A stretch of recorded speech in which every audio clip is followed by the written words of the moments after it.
With us now live in Washington is our correspondent, Shayna Estulin. Shayna, in your mind, what is the biggest headline here? Is it that in the end, the Democratic Party came together, there was a consensus, or is it that the party for a week was divided on this thing, that there was such big division and debate and disagreement over the resolution?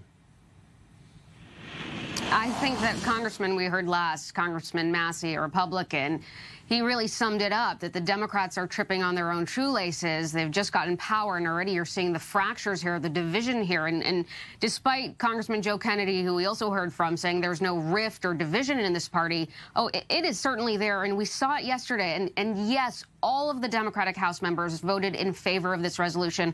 But I got to tell you, not all of them agreed with the final version. They were certainly not happy with it. We heard from establishment Democrats like Eliot Engel from New York, who heads the powerful House Foreign Affairs Committee.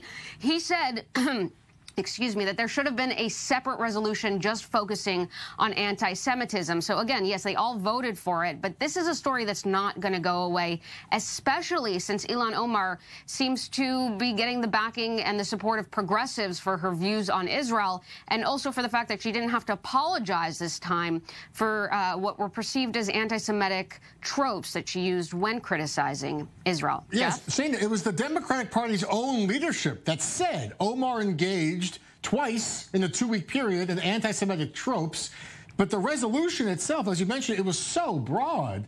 Did it really do anything at all? Does it address the issue in any kind of meaningful way? Well, a resolution in general doesn't have much teeth. It's not like this is going to go now to the Senate to be voted on. It's more of just a public rebuke or Congress making their voice heard.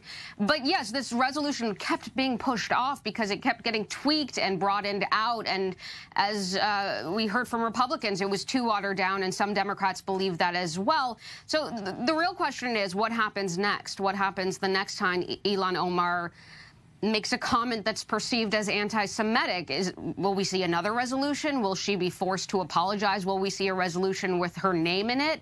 I asked Democrats about that, and they sort of just shrugged that off. So that's something we'll be watching for. Absolutely. You'll be keeping a close eye on it.